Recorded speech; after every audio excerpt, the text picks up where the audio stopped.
Cliffhangers are an essential part of any serialized television program, which classic Doctor Who most definitely was.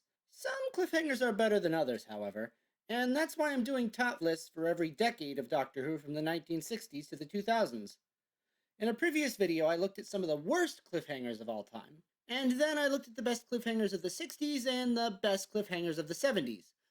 So what decade is next? Well, obviously, the 80s. So here we go, the 4 best cliffhangers of the 1980s on Doctor Who. Earthshock, Episode 1. The Doctor and his companions have arrived in a cave system and are immediately suspected of foul play by a military investigation team who are attempting to uncover the truth behind the murder of a group of archaeologists. The debate of their innocence versus non-innocence is interrupted by murderous androids who prove their innocence by shooting at the two groups equally. The Doctor asks the surviving archaeologist if she knows why they attacked.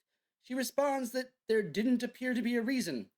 The Doctor states that whoever's controlling them thinks there is. It is then revealed to the viewer that the controllers are none other than the ruthless Cybermen. The Cyber leader, watching the events on a holographic screen, orders the androids to destroy them at once! This is one that wouldn't be shocking to viewers today, since the Cybermen are on the cover of all the home media releases and streaming thumbnails, and honestly wasn't shocking to me at all since I first saw it on DVD.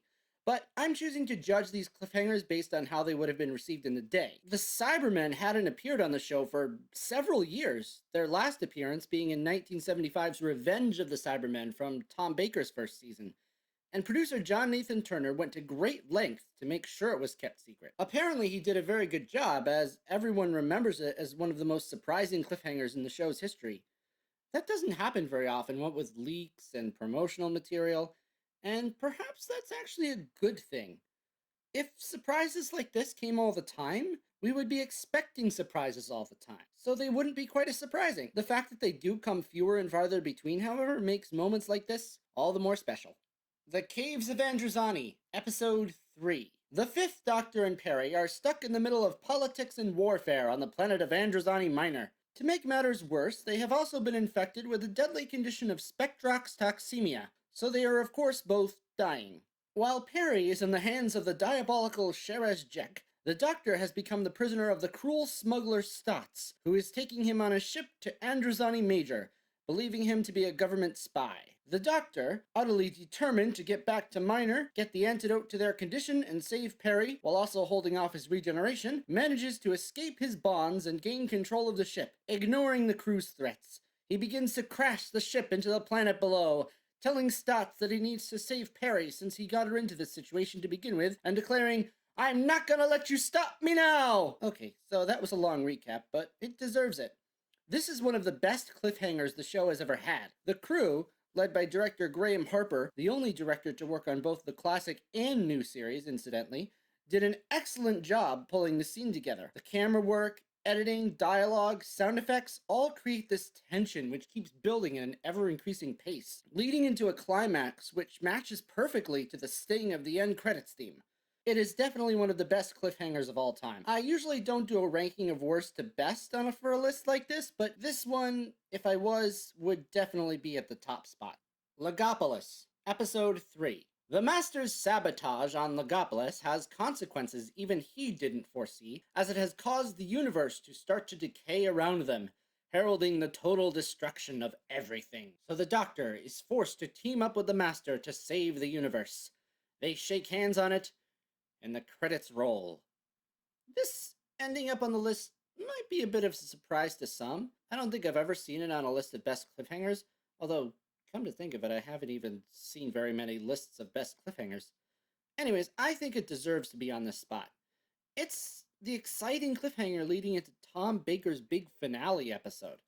The anticipation of next week would not only build from the peril of the universe's destruction, but also from the question of how was it going to lead into Tom Baker's regeneration, which was also quite huge given he'd been on the show for 7 years, longer than any actor to play the part. I would think that the suspense would have been immense.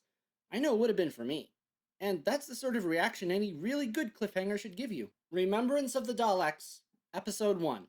The Doctor and Ace have discovered a transmat station in the basement of Coal Hill School. The Doctor sabotaged it, but they soon realized that a Dalek would have been stationed nearby in order to make any repairs should something go wrong. Sure enough, the Dalek shows up, and in typical Dalek fashion, orders that they stand still for extermination. Ace and the Doctor run up the stairs. Ace gets out, but the Doctor is trapped by the mind-controlled headmaster. As the Doctor bangs on the door, the Dalek shocks the audience by levitating up the stairs.